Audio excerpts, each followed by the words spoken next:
Well then, hello ladies and gentlemen. Hello there. How are you? And welcome to another edition of the Mr. Warren Hayes Show. I am the titular character of this endeavor, Mr. Warren Hayes. And, I want to welcome you all. I don't know why I had a blank there. I had a bit of a blank spot. You know, I got ready a little last minute, to be perfectly honest. I'm not sure I'm entirely up to par. I know the Warren board is a little lame tonight. You know, I can take suggestions from the chat if you want me to brighten up the Warren board here. I wasn't quite sure what to do. I had to get it done quickly. This is the second evening in a row that my internet connection is a little weird before getting online here because, you know, in case you're wondering why I'm talking about all of this, well, I record these live, these post shows, because we're doing the SmackDown Live post show, by the way, March 12th, 2019. So that's the thing. So that's the thing is that we record these. When I say we, I mean I record these live on youtube.com/Mr. Warren Hayes. There's, you know, a bunch of people who come over here every Monday, every Tuesday when I do these live and join me in the chat right here, such as Anthony from Smart to Death, who is here right now, Blaine, a couple of stalwarts here. You want to talk about stalwarts? We got Robert Larry, we've got Jay King, Joe Anthony, we got Jamie Tannick as well, a slew of fantastic folks here in the chat, here to hang out. And I'm mentioning this out loud, you know, because maybe you're watching this on demand whenever you like. That's the beauty of YouTube. You know, you can come for the live show, or you can come for the not live show as well. So that's fantastic. You know, we could you can pick whichever way you wish to consume Warren Hayes, and you can also do it on podcast applications as well. The audio is available shortly hereafter over on Apple Podcasts, Google Podcasts, Stitcher, Spotify, Podbean, etc., etc., etc. You just look for the Mr. Warren Hayes Show, and you will find it there. Oh, God, chat is... We're like, what? How long are we in? We're like 2 minutes in, and chat 3 minutes, and chat is already talking about my nipples. It's gonna be one of those evenings, folks. Good day. So tomorrow being Wednesday, if we're talking about what your boy Warren is up to over the next couple of days, don't forget, Wednesdays I do my 205 Live NXT UK recap show over on Fightful Select. The premium, that should actually be the jingle. Fightful Select. 205 Live NXT UK recap show over there. Fightful Select, Select, which is the premium service of Fightful.com. Combat sports news website, which I'm sure you have all heard of. Read religiously every day. And I do stuff over there on the premium service. I also do retro reviews, pay-per-view retro reviews with Sean Ross Sapp. Sean does a whole bunch of stuff there too. You have Steven Jensen, fantastic guy. He has his own podcast there called The Weekender, where he covers non-WWE events and news. It's a fantastic show. So you should check that out. You should actually become a member. That's what you should do. The subscriber base of Fightful Select has like doubled within something like 45 to 60 days, something like that. Since the beginning of the year, it's doubled. And that's crazy. It's a testament to all the efforts that's being put into it, the quality of the content that's there. Go check it out. FightfulSelect.com, and you'll get to see me do my live 205 Live NXT UK recap show, which I do live just like this, with people coming in, chit-chatting, enjoying stuff. Sorry, chat is combining two of its favorite topics: breakfast cereal and my nipples. It's coming together. There's a certain full circle aspect of everything that's going on right now.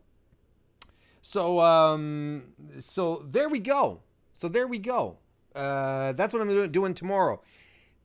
Thursday, if you join us on the Smark to Death YouTube channel, which is at youtube.com/smark to death, we will be doing our third episode of our well, actually Anthony will be doing the third episode of the Smart to Death New Japan Bracketology special, where we go through the brackets of the New Japan Cup. When I say we, I mean Anthony being the host, along with myself and JPQ, Big Paws on a Pup, over from the No Particular Angle podcast. And we started doing we did our predictions for the entire tournament last week. That's up on the Smart to Death YouTube channel. And then we did another broadcast last night before Raw, sort of to update our picks based on the actual results. So now there's going to be 2 more days of action for the New Japan Cup. So then we'll be back on Thursday to do another update for, I think it'll be the finals and semifinals. I'm not quite sure. I get lost in tournament brackets. It's complicated. So there we go. So be sure to join us. I think we're going to start at 9 p.m. Eastern on the Smart to Death channel. So youtube.com/Smart to Death. And if you're not following the guys on YouTube, well, you should. You totally should. Mm-hmm.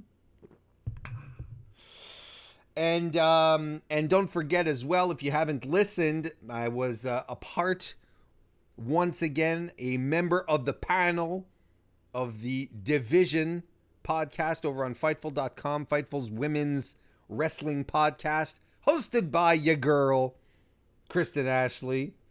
And I was I was invited once again to be a panel member. And we was also there with Harmony Cox. It was fantastic. We had a great time, great show, great podcast, great people, great wrestlers, great website, great people. I said that already. So there we go. But go check it out over on Fightful.com or on the Fightful. You can also find it on podcast applications or on YouTube.com/ what is it? Just Fightful? Is it just Fightful? YouTube.com/Fightful, I think. So there you go. So that's what I'm up to. That's what we're doing. That's what I'm doing. I don't know what you guys are doing, but I want to have some fun here. Are we? I'm just looking through trying to sift through the chat here and all throughout the nipple discussion. Let me see here. We're talking about my hair as well. Okay. I guess not many suggestions as to what I could put on the Warren board. I was kind of hoping that some people in the chat would have some ideas for me. Apparently not. Pretend that's me sipping tea, chat. All right, let's get this started. Let's get this going. The show opened tonight, SmackDown live. Started with Shane McMahon, who came to the ring and was not his usual dancey, bouncy self. Why, do you ask? Well, because he turned heel on Sunday when he attacked Miz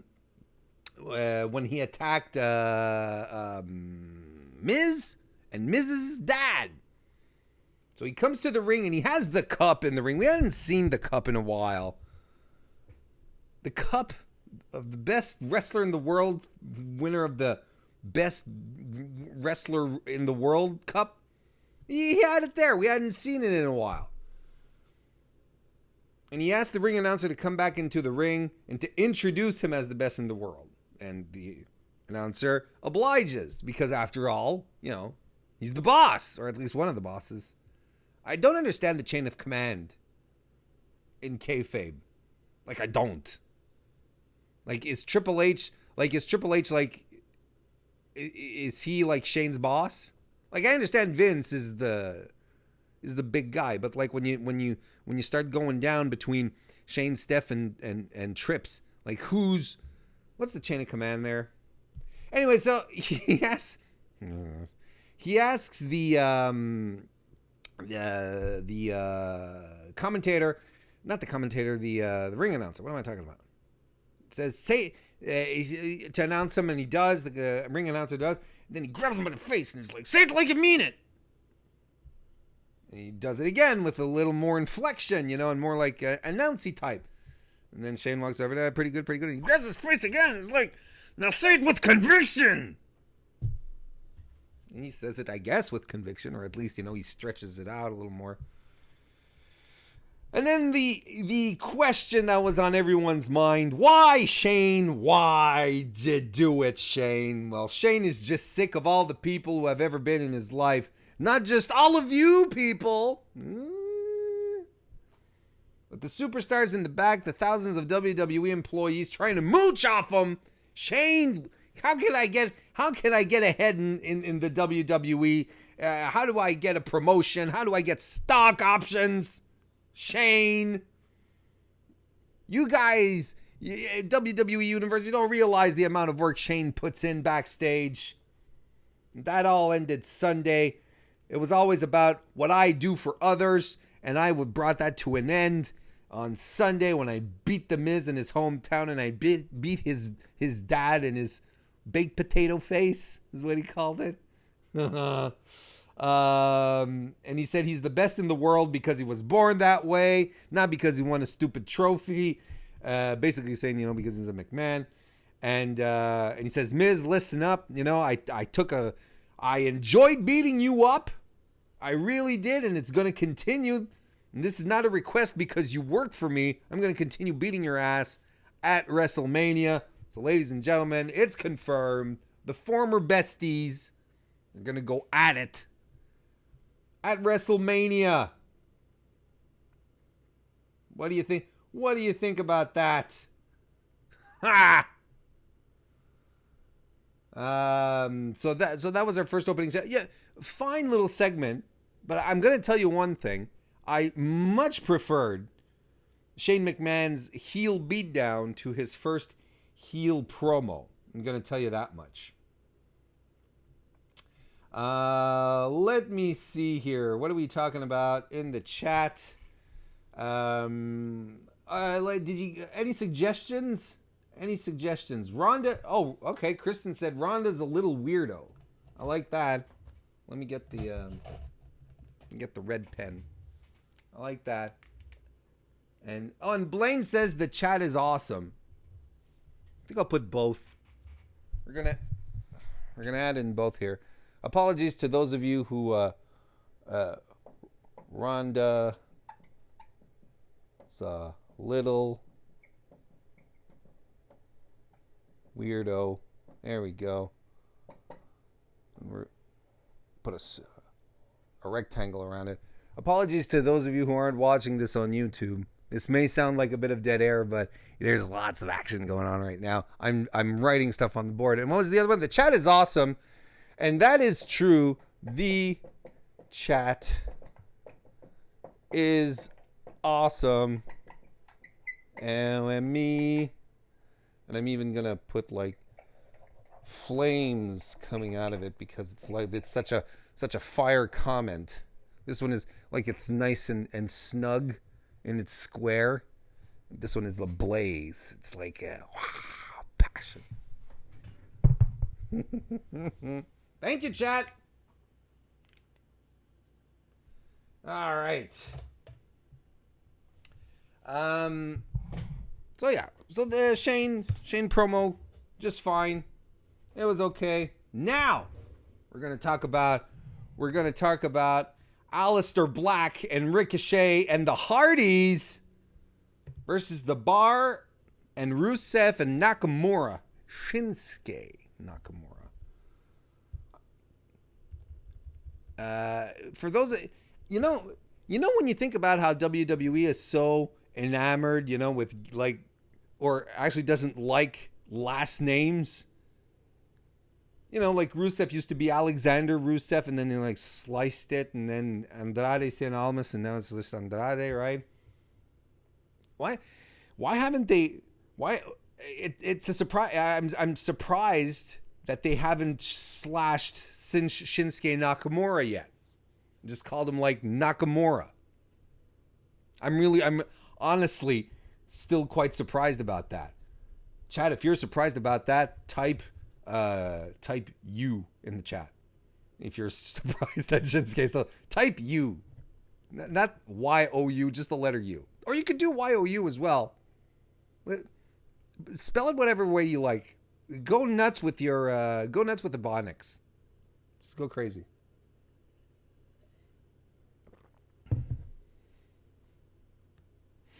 All right, so, and here's another thing. Isn't it interesting that the heels in this match are all non-native to North America, right? Cesaro's from Switzerland, Sheamus from Ireland, Rusev's from Bulgaria, and Nakamura's from Japan. Isn't that interesting? It's not that the other side were only Americans. I mean, there is one gentleman from Amsterdam, but it's still interesting. All right, so Shinsuke and Alistair started off, and man, I still get shivers looking at these two strikers in the ring at the same time, and I'm like, I mean, I just want them to go at it for like 20 minutes. And who doesn't really? Let's be completely honest with each other. And that little sequence that they had there was like, ooh, yeah, come on.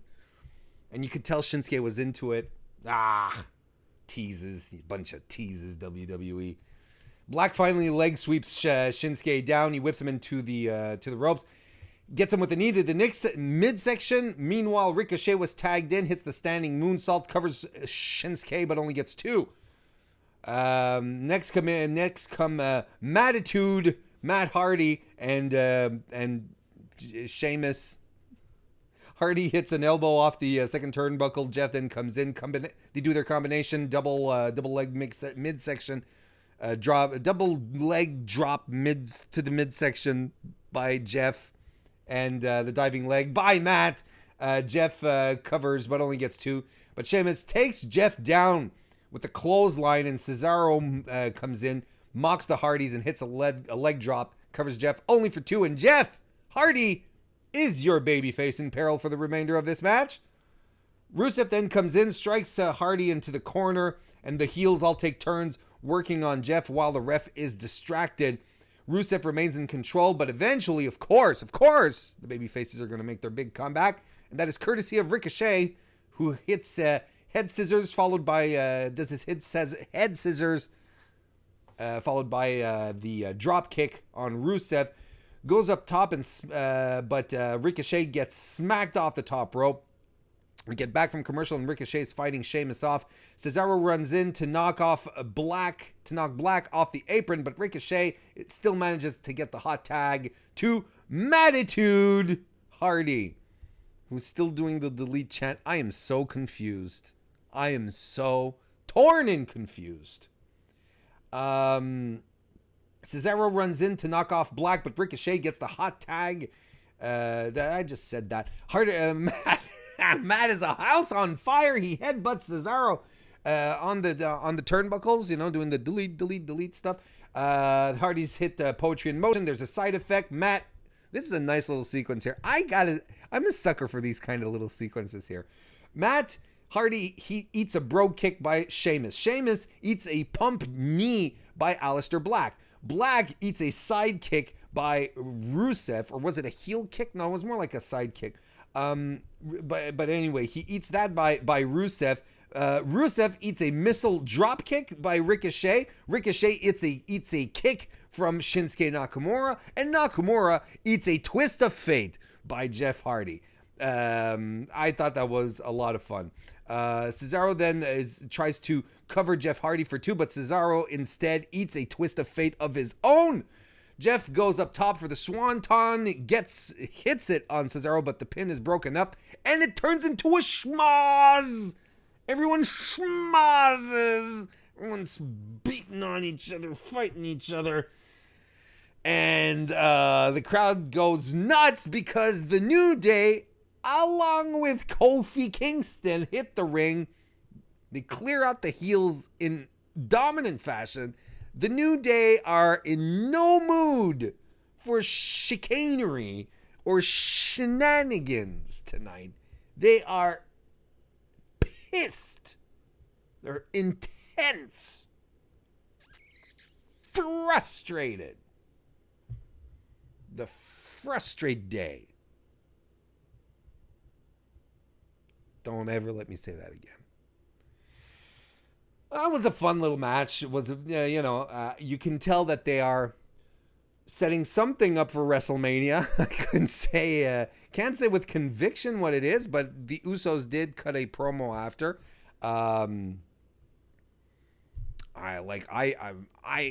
As far as the tag teams go on both Raw and SmackDown, I just go with the flow on this one. I am not sure what they're doing. I am not sure what they're doing here, but we'll see. We'll see what happens. Let's check out what chat is talking about. Joe Anthony wants me to add, go nuts with Ebonics on the board. Okay. Let's pull out. I'll get the green one. All right. So I might have to.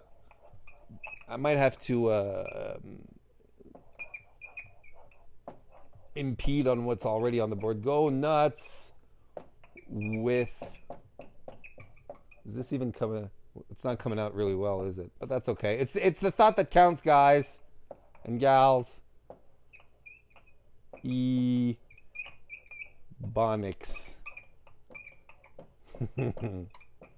There we go. There we go. Now the Warren board is alive tonight. Not just like that sad blank space it was at the beginning of the evening. There we go. Oh, we have Oddball and Shane Haas. Or Haas? We're in the chat. Shane Haas says the League of Nations, lol. Oddball says, remember when Test, Christian, and Lance Storm were the un-Americans? Yes, I do. I think I heard...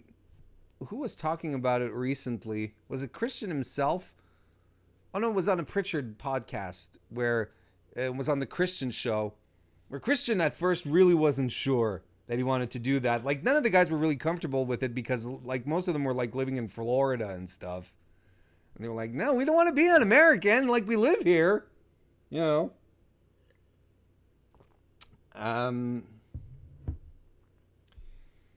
Blaine says we deserve a singles match between Tommy End and Shinsuke Nakamura. God damn right we do. Ugh. Can you believe that? There we go.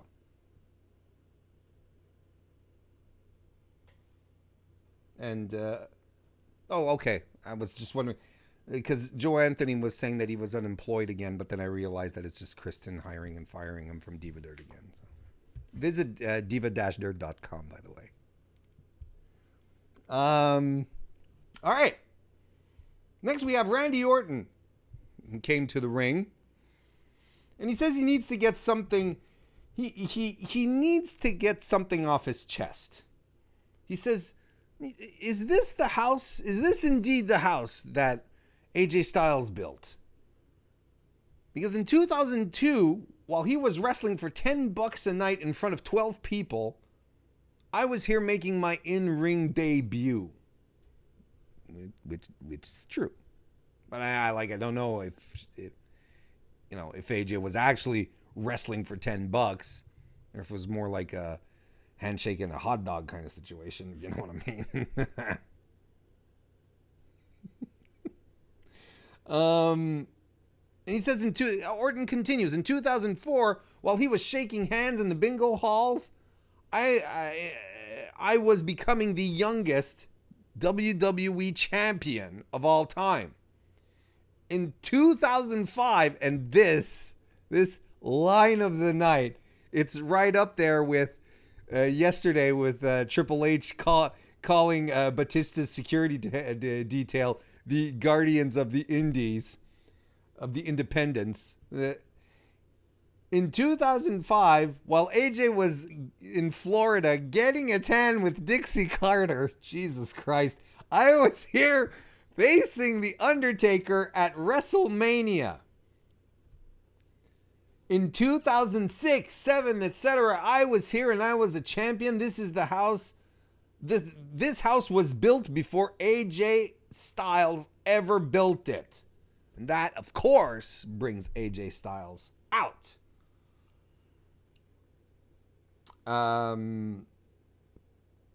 So Styles hits the ring and he says, and he has a microphone of his own, and he says, for someone who talks down the indies, you sure followed my career pretty closely, and I'm kind of honored about that. I did come from the indies, and I'm proud of it too. Guys like you were built for WWE, but guys like you could not have made it in my world. And I'm like, all right. And he says, you couldn't make it because of stuff like this. And then he mocks the crooked pose that he does,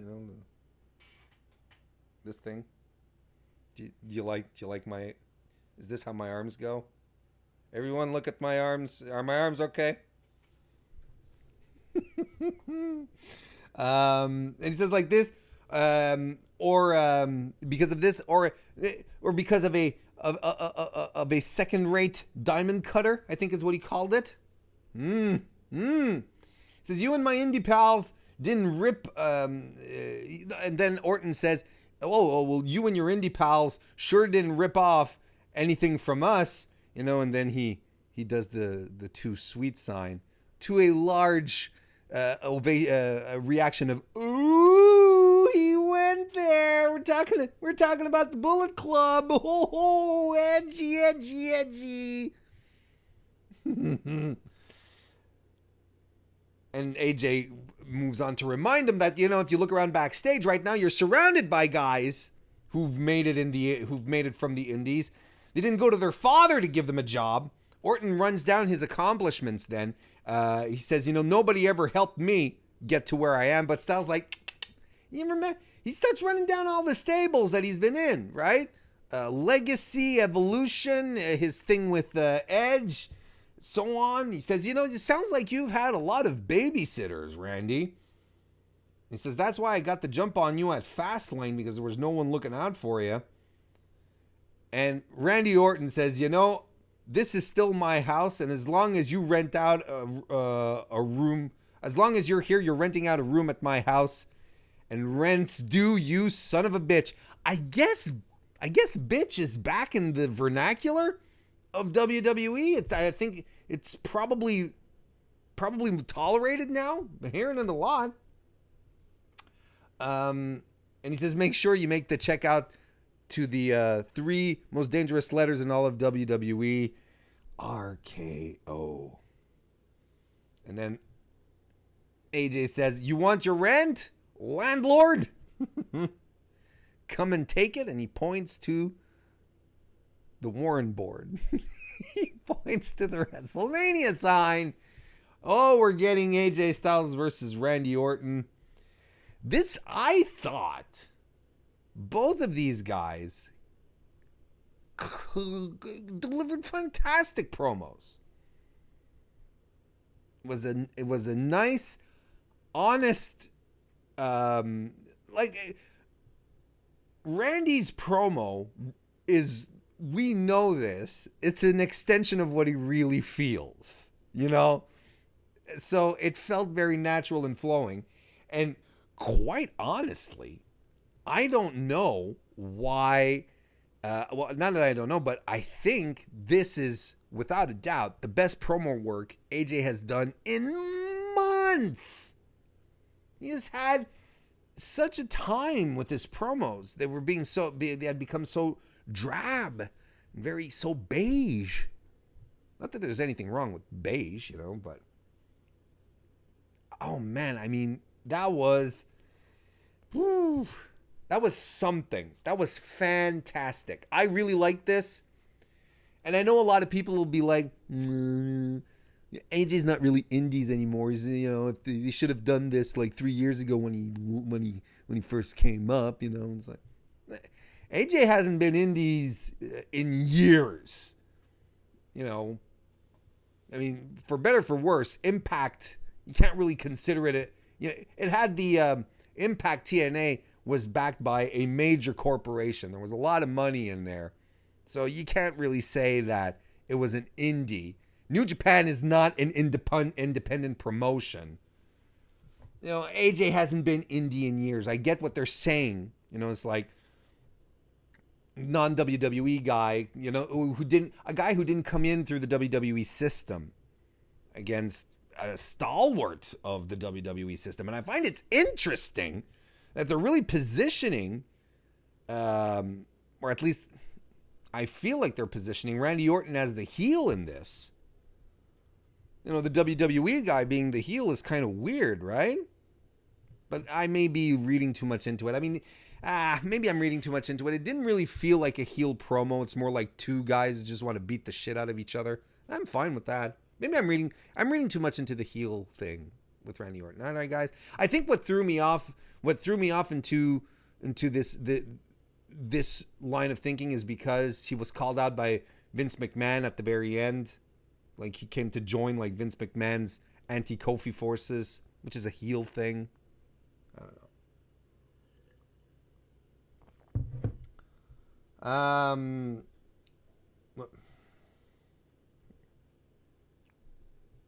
My second monitor just like blinked in and out of existence for a second here, but we're okay. Joe Anthony wants me to add my pose to the board. Okay. Maybe we'll just erase the live here a little bit. But anyway, I thought these were really good promos. I really thought these were excellent promos. I don't know what kind of WrestleMania match this can turn into, because, you know, Randy's a safe worker, and, you know, what's his name, AJ, you know, he's not as crazy as he used to be, you know, but you know, he can still go, right?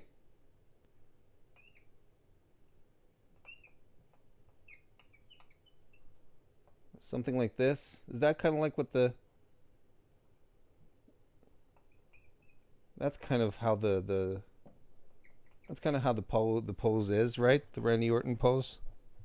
That's kind of what it looks like.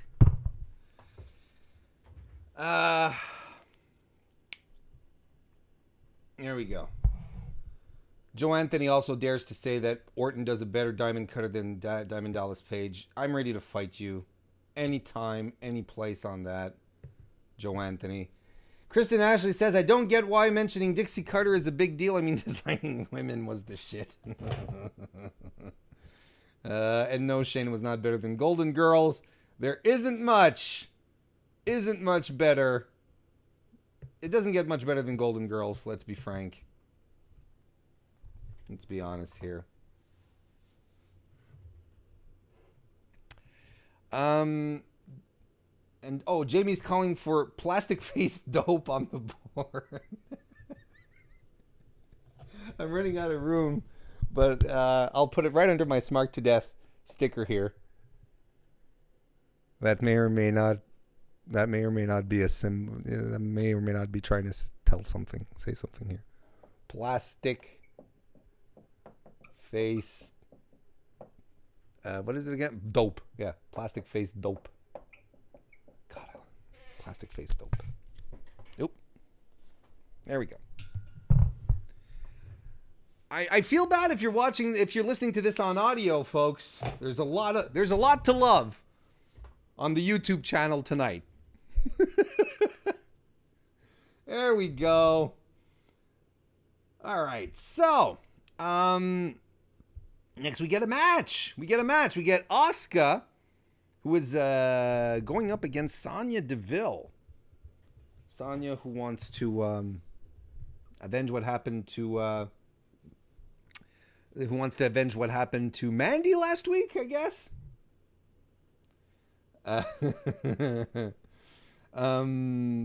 Yeah, so there's, I'm excited for this. I think I said this last night when I was just talking quickly about Fastlane. I'm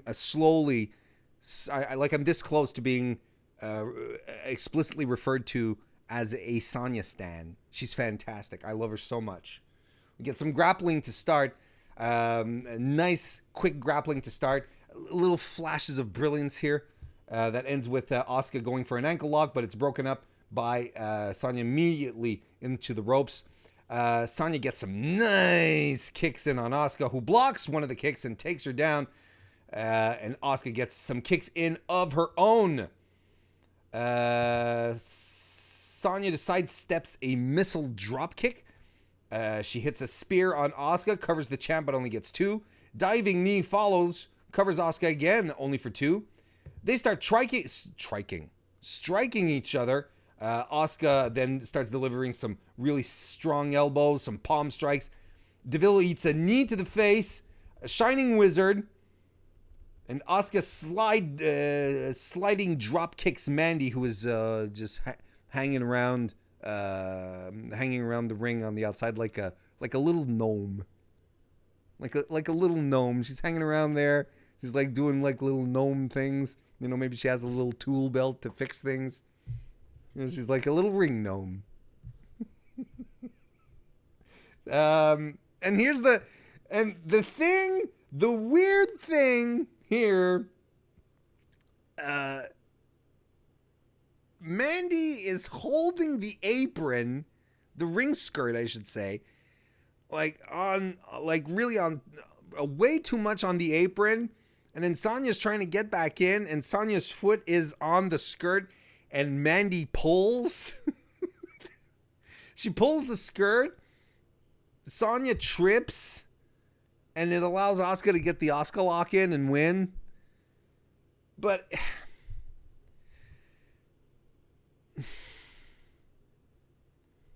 that was really contrived. I mean, that is some contrived shit right there. And I get what they're doing. Sonya and Mandy Gnome. They're, just a callback to what happened at Fastlane with the tripping, which wasn't really elegant either, but it was much better done here than whoop, just pull the whoop right under your feet. Whoop. It was really contrived. I don't like it. But now there's some dissent here. And Mandy seems to have been blamed. She seemed to be pissed at Sonya for losing, but it's clearly Mandy's fault. Yeah. Just dump that dead weight, Sonya. She's holding you down. I'm going to tell you, I'm afraid, as much as I love Sonya, and I think she has incredible upside and how great she is, I'm afraid, terrified that she'll become a Dana Brooke. Not that there's anything wrong with Dana Brooke. It's just the way she's booked is what I mean. That's what's scaring me here a little bit. CM Phil is here. How you doing? He says Mandy is a terrible friend. Why does Sonya still team up with her? I have no idea. Mandy treats Sonya like the Shield treat Ambrose. That's Shane Haas,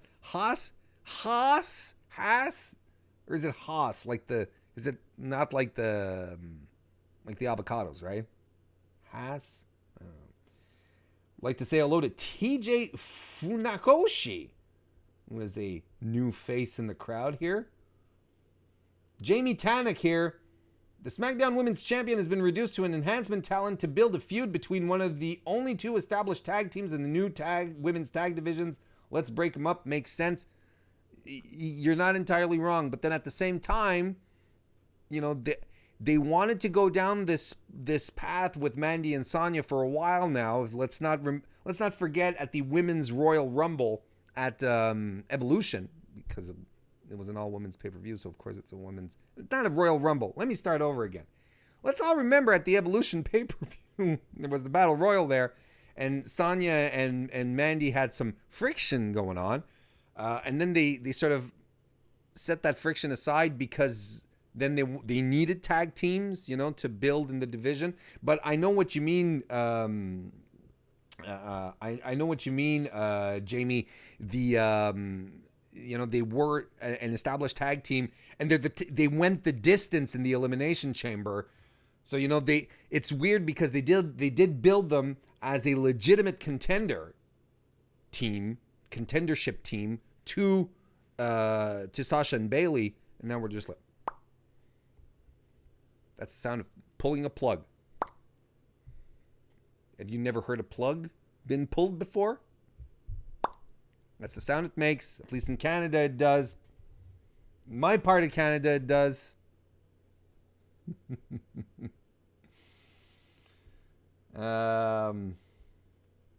Anthony does point out, I'm a fan of Mandy. She's improving drastically every week, and yes, she is. She is. Oddball booking aside, and all the ogling that Corey Graves does when she arrives to the ring aside as well. She is improving. She's getting so much better. And here's the thing. I mean, her finisher is a double underhook facebuster. And I mean, that's it's a tricky move to protect the other person that's taking it, because that other person is completely unprotected if you mess it up. And she does it well. She does it really well. And her V triggers, that's right. I'm calling them V triggers. I'm not calling them pump knees. They're good.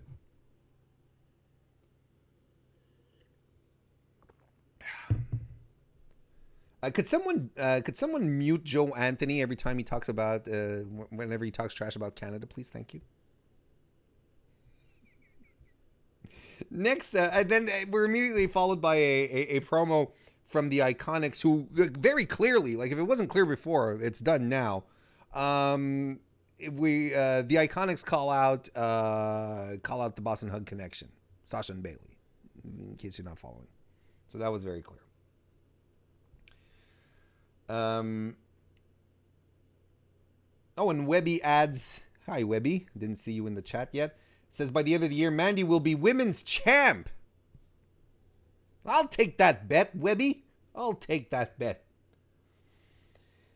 Next, Beckworth Lynchiton comes to the ring. That's her real name, by the way. That's her shoot name. Her shoot name is Rebecca Quinn, but her shoot name is Beckworth Lynchington. And suddenly she no longer needs the crutch. Do you think that's scripted? You think that... Wow. Suspension of disbelief. So she has the microphone and she says the man is back on her 2 feet. And in the main event of WrestleMania, this is the match I set in motion. I picked Ronda. Then Charlotte got shoehorned into this. I had to earn my way into my match twice. Royal Rumble. And she says, and I played Ronda like a fiddle. I got Ronda Rousey so wound up, she did my bidding. She doesn't care who she has to beat anymore at WrestleMania. She's reclaiming everything they tried to take from her to give to someone else. Speaking of whom, Charlotte comes out. Congratulations, you're finally in my main event.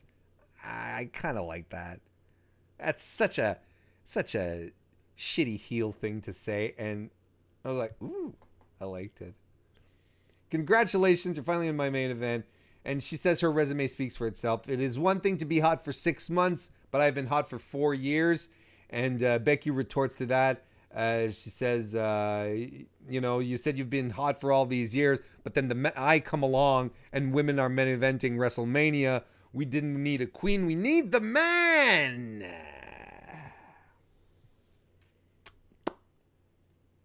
This was okay. This was okay. But the thing here, gals and guys, that WWE managed to take just cool down their hottest angle and their hottest babyface and just like bring it back down to, well, we still like you. Don't get us wrong, Becky. We still like you. But I mean, it's not blazing hot like it was. Why? Well, because they made the whole thing so way too goddamn convoluted. And we don't need like two separate underdog babyface come from behind stories at the same time. Do it with Kofi, do it with Becky, but not both at the same time. And it's not even that. Not even the fact that Becky's an underdog overcoming the odds story. Like, she's an underdog trying to overcome the odds, but then the odds are overcome for her. She doesn't really have to do anything. Her suspension was lifted, the charges were dropped, and she won by disqualification to get into the WrestleMania match. You're like it's very deflating, because what you want your hero to succeed, you want your hero to go forward and over.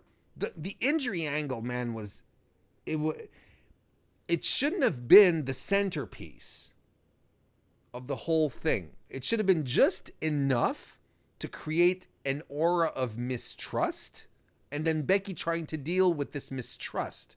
Like, who can she trust? You could have that would have been much, much more interesting than everything they did, the serpentine storytelling that they've been doing.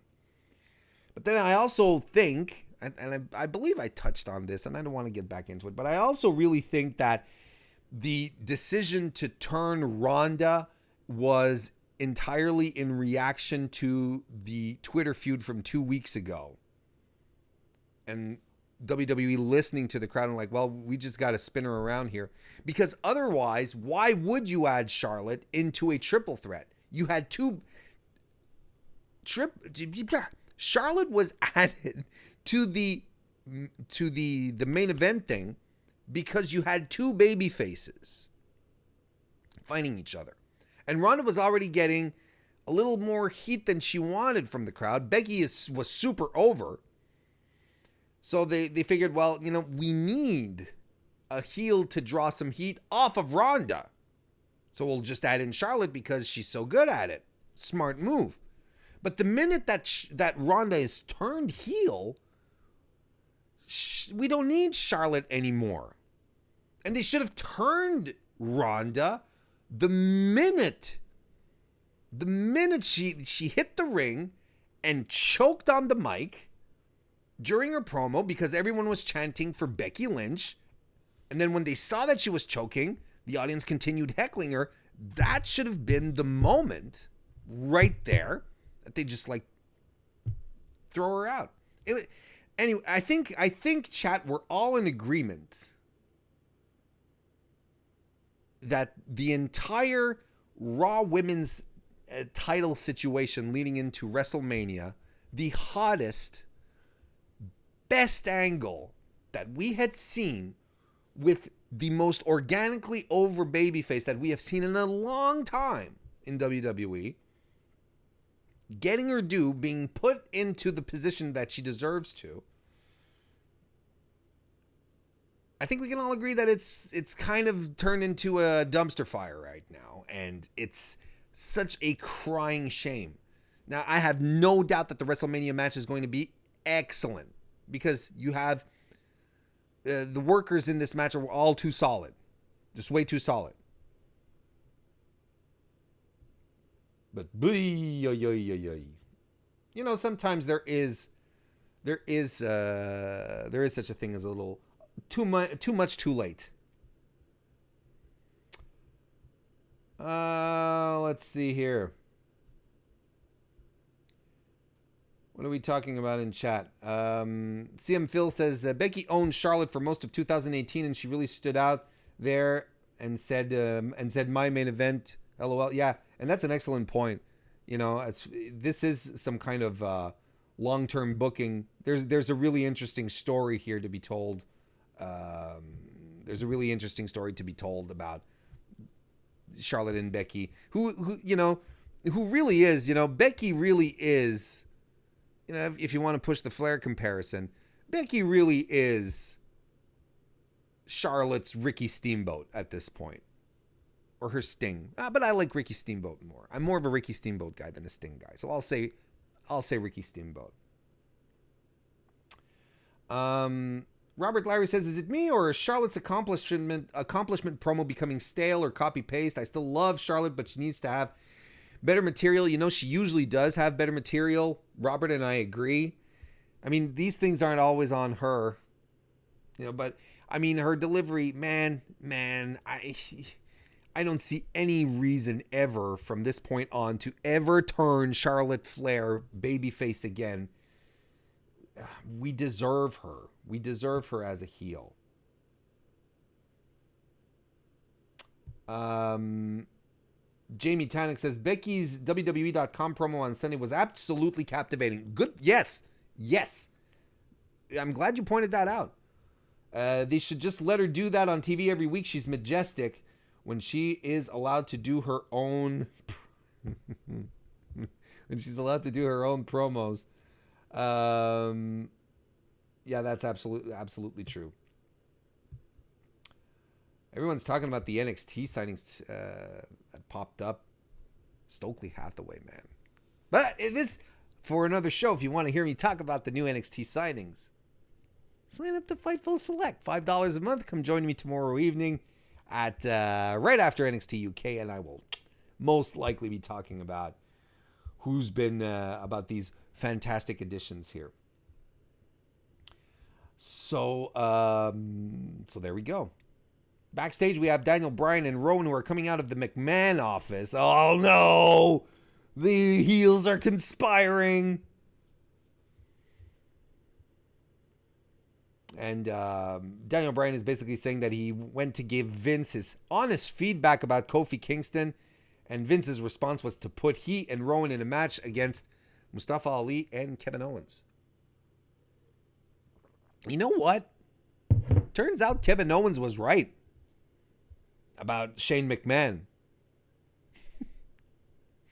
We were just too blind to see. But and this is what's interesting. That we have babyface Kevin Owens right now, and Shane McMahon is a heel.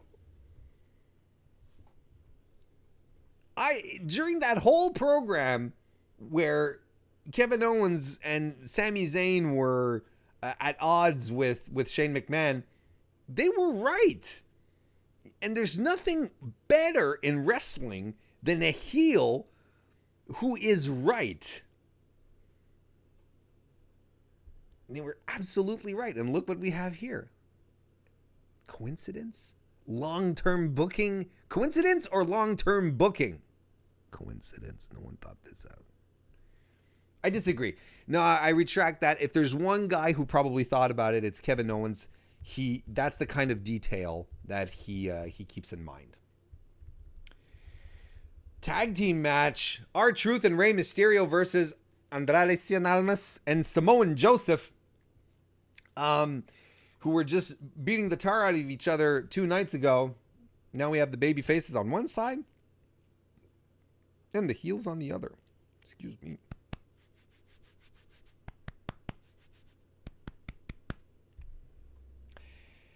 Andrade and R-Truth start this one off. Truth actually assists Rey Mysterio with a Hurricane Rana, which is fun. Andrade set up for the 619, but Joe tags in to avoid the situation and pop-up slams Mysterio. Then we go to commercial. And back from commercial, Joe has Rey in a submission. That's broken up by Truth. Andrade comes in and goes for the 3 amigo suplexes. But the final suplex is instead reversed into a Canadian Destroyer. At least it wasn't exactly a Canadian Destroyer, more like a sunset flip powerbomb, right? Didn't you guys say?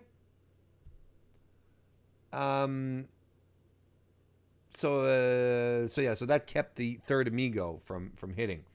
Ray is trying to get the hot tag over to R-Truth. And Zelina Vega, that spark plug, she's trying to keep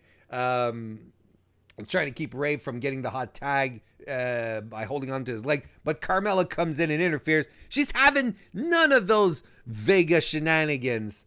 Carmella just tosses her onto the floor.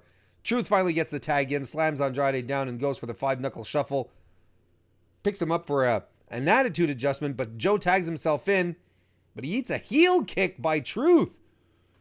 Truth then runs the ropes, and he eats a super kick by Joe, and a loud thud that connection was.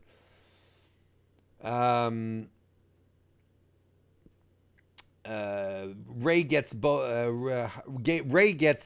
Joe and Almas up on the ropes and hits a double 619. Frog splash on Almas, covers him, but Joe breaks it up via senton, crushing both Ray and Andrade. Goes for the Uranagi, that's rolled up by Ray for the win. And Joe is pissed. He is not happy. Oh, no, he is not happy at all. At some point, I'm going to do a stream with a French-Canadian accent. Like talking in English as if I was a French-Canadian person talking in English with an accent. Oh, that'll be fun. You guys are all going to rage quit on me. I'm actually thinking about it. I might actually do that. So yeah, you know what? This is all setting up a fatal 4-way at WrestleMania. And I'm fine with that. Are you kidding me? Don't you guys want to see these 4 guys go nuts? Go crazy? Joe, Ray, Andrade? And throw in R-Truth in there because, man, he has been a consistent bright spot for all the good reasons on SmackDown. Give him a good old-fashioned WrestleMania moment. What did I say that would be racist? What did I say that would be racist? Everyone's calling me racist. Why? What did I say? Because I do talk. I am French Canada. I live in French Canada. It's nothing racist. If anything, it's some self-loathing. What's wrong with you people? What do you mean it's not problematic? What are you people talking about? You people! Just making fun of. I'm not making fun of some people I know. All right. Chat, what's wrong with you people tonight? Webby says, I'm going to try and bring this back. Samoa Joe versus Rey Mysterio at Mania would be fantastic. And you know what a singles match would be?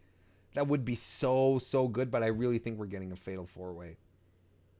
Shane says with a ladder? Sure, that's fantastic. I did not cut a you people promo.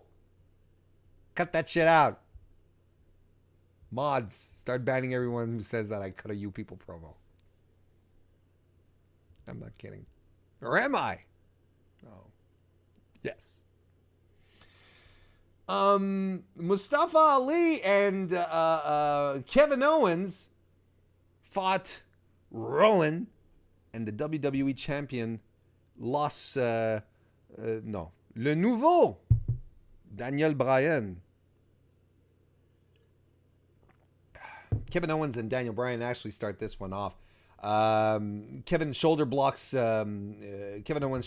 Bryan down, hits the senton. Bryan gets Rowan in, then Rowan shoulder blocks Owens down hard. But Owens enziguris Rowan, tags Ali in, who jumps off the top rope. Rowan catches Ali, but he evades any disaster that may come from being caught by the big man. He kicks Rowan, goes for the rolling bulldog, but instead Rowan charges Ali down big time.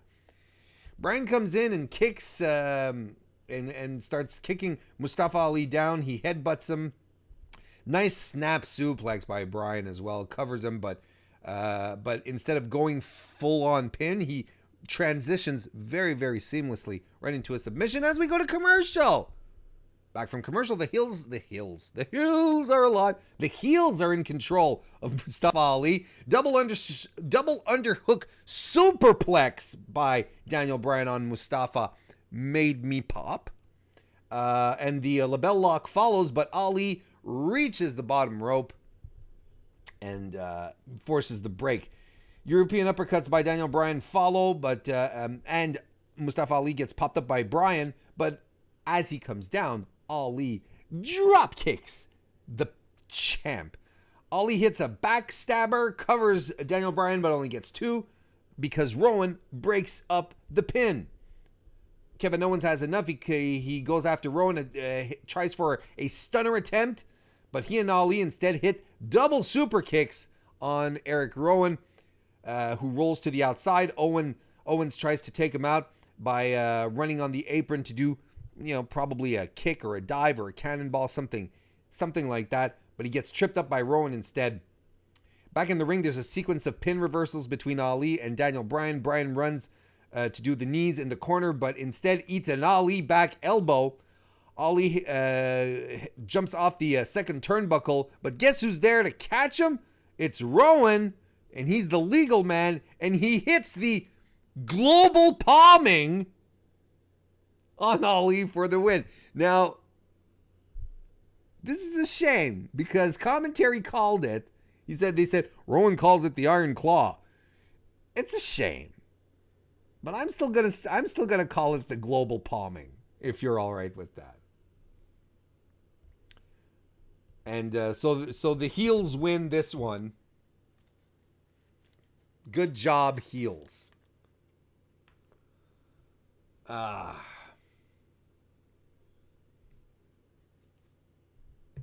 Yes, Anthony says, if you think I've turned heel tonight, give this video a thumbs up. But I haven't turned heel. I haven't said you people 4 times. The chat is turning on me tonight. God damn it, I like it better when you talk about my nipples.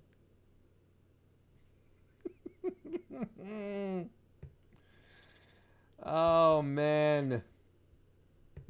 Thank you all for being here nonetheless.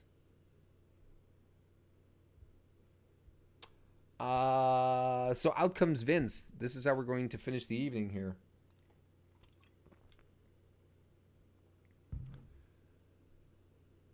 This is how we're finishing main event segment. Vince McMahon comes to the ring and he says, I'm here to give you what you want. And I'm here to give Kofi Kingston what he wants. Now, is that like a rib? Is that like a rib on Batista and Triple H from last night? Because it felt like it. It felt like a rib.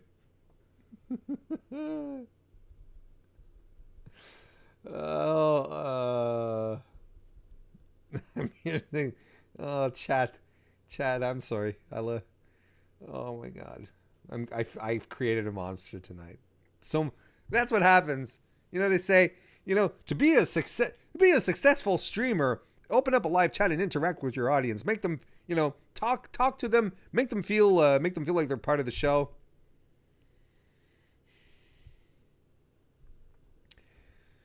You're a little too much part of the show tonight. So basically, they cut back to what happened at Fastlane, and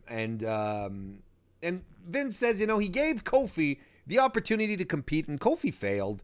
And Vince does this because these are teachable moments, and that's a Vince McMahon thing. I do these things because I consider them to be teachable moments. And that's something that he legitimately does. And you have people in production backstage going, yes, guy, yes, we know exactly what he's talking about. But as he starts talking about his teachable moments, the New Day interrupt, and they are in no mood to be positive tonight. No, they beat the shit out of the heels of the tag team division. There's no messing around tonight with Vince McMahon. You know what? This was actually a really fun promo. It's a fun final segment. Biggie says that, where he's done listening to what Vince has to say. Vince says, "Watch your mouth." And Big E says, they never buck the system. They never complain. Do all the PR tours. You sent us to India last week, and we never complain. We always do what we have to do. And this man right here, Kofi Kingston, not Sean Ross Sapp, hanging off my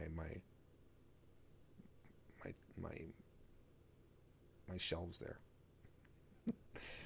He says, Kofi Kingston right here, this man has been grinding for 11 years and this man deserves more. Vince says, this man doesn't deserve a damn thing. You don't deserve a damn thing, and you people don't deserve a damn thing. See, he's cutting the you people promo. And he says, even I don't deserve anything. I created Raw. I created SmackDown. I created WrestleMania. And I don't deserve a damn thing either.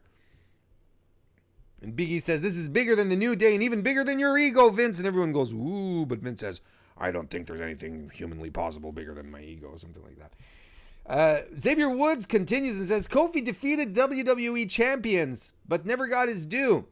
Big E says the WWE Universe has one demand: to give Kofi a chance to compete for the WWE Championship. And Vince says he's a pretty good judge of talent. And now he's talking to Kofi here. He says, if you were worthy of being in a championship match, it would have happened a long time ago. And I love this line, you're an extraordinary representative of our product. Guys, gals, if there isn't a more corporate,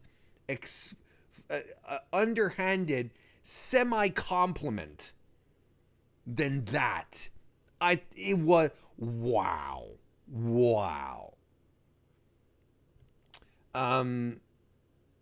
He says, let's face it, Vince does.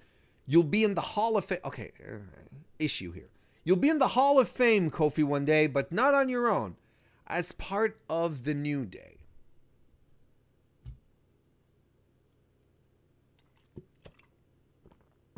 I find that weirdly condescending when in the class of Hall of Famers that you're inducting this year, you've got 4 people in one group who are being inducted, 4 people in a 6-person group who are being inducted as a group, and everyone's like, well, they wouldn't go in there if they wouldn't be a part of that group. It's odd that it's being used here as sympathy material for Kofi. Like, how are we supposed to feel about X-Pac or Billy Gunn or Road Dogg and China? Right? I don't know if it was on purpose. I don't know if they thought it was a good idea, but I didn't think it was a good idea.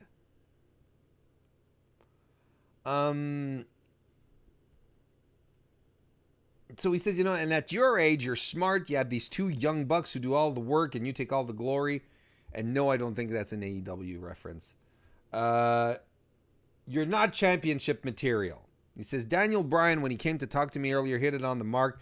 Kofi's awesome, but he's a good B+ player. Now, JPQ, are you in the chat right now, JPQ? Vince McMahon used the expression, he's a good B+ player. Now, I would like to hearken back to you, John, to our New Japan Cup stream that we did last evening, where you referred to Juice Robinson, and you used this exact term. Use the exact term. He's a good B+ player. You used that exactly, John. John. Mr. McMahon, the heel, is calling people good B+ players.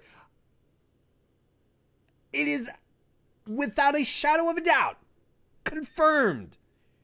You, John, you're the heel. You should go check out that stream, by the way. It was a lot of fun. Over at youtube.com/marktodeath. And then Kofi finally opens up and starts talking. He says, Mr. McMahon, I'm not asking for a handout. 11 years ago, I was a kid with a dream. My life is blessed.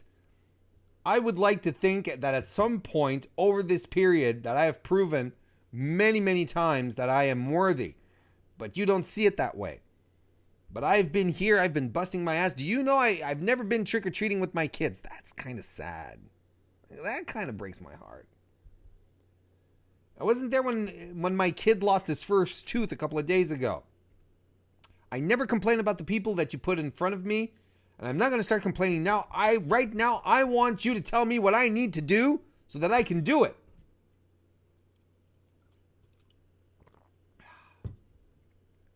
Now comes Randy Orton. He has to defeat Randy Orton to do it. Lame. And Vince McMahon says you have to beat that man. But then Samoa Joe comes out. It's like, oh. Vince McMahon says, and you have to beat that man. Wait, what? And then the Bar come out. And you have to beat those men as well. I was like, oh. And then Rowan comes out. And you have to beat that man as well. In a gauntlet match. Which will happen next week. And then all the heels hit the ring. But the babyfaces stay in control. And that's how we end the evening. Now, I kind of feel this is overkill because we had the Kofi Kingston gauntlet story before Elimination Chamber, and this just feels excessive. It doesn't feel necessary, and I don't think it adds really to the plucky underdog story here, overcoming the obstacles. It's just like,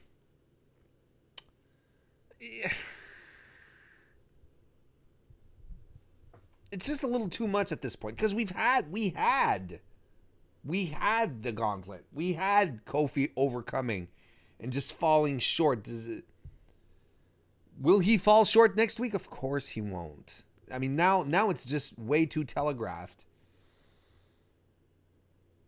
You know, it could have been like in another handicap match. It could have been, but it just feels like too much. It just feels like too much. And you know it's going to go the whole way because they wouldn't have announced all the competitors. Because let's say he starts against Randy Orton, then he goes over Orton, and he goes over Samoa Joe, and then he loses to the Bar. Well, then we'll never get to see Rowan because the gauntlet match stops because it'll stop once Kofi is pinned, right? I don't know. They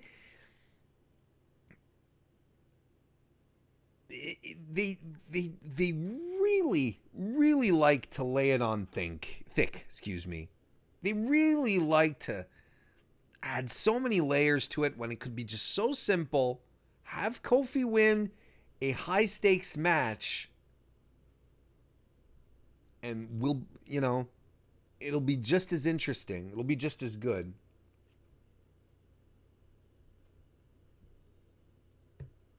What are you guys thinking, chat? What are we talking about here? Are we talking... Hopefully we're talking about something related to SmackDown tonight. CM Phil says, during Kofi's promos, I remember how many people tried to tell me he wasn't a good talker to explain why he was never pushed. Yeah, that's a pretty good observation. Joe Anthony says, all the segment was missing at the end was a dun, dun, dun.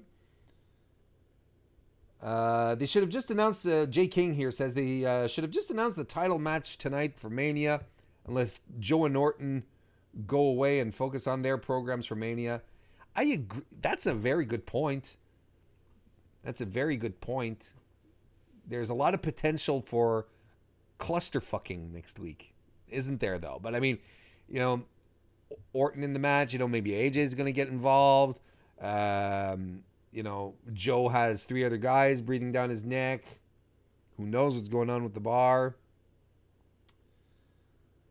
Jamie says Kofi's first gauntlet match worked because we didn't expect him to go for an hour. Now we know he's going to win. They're going back to the well. They're going to Becky Lynch this now too. I mean, I like the angle so far. The gauntlet match just is overkill. It's just really, really overkill. They just really need to give him the match because at this point we're all expecting it. Unless they do pull a swerve and they don't give us the match. So there we have it, folks. Folkettes. That's another edition of the Mr. Warren Hayes Show that we are going to wrap up. You know, overall, it was an okay episode of SmackDown. You know, what they have to do at this point for WrestleMania is exactly what they did tonight. They just have to get the ball rolling on these storylines, and it just has to keep going. I thought they did a pretty good job overall. I thought they did. I thought they did well. Wasn't the most exciting episode of SmackDown, but it wasn't bad either. So if anyone wants to take a screenshot of the Warren board right now, go right ahead, because I am erasing this immediately after the show. Thank you everyone tonight for joining live. It was fun tonight. It was fun. I love my chat. I love the people who come hang out here, and I feel like everyone enjoys each other's presence as well. A lot of returning faces, some new faces here tonight. Dolphin Ziggler, just saw you come in. I don't know if you had been in earlier, but I salute ye. Thank you everyone for popping in. Don't forget to come and join me tomorrow on FightfulSelect.com for my NXT 205 Live NXT UK recap show, because that's always a lot of fun.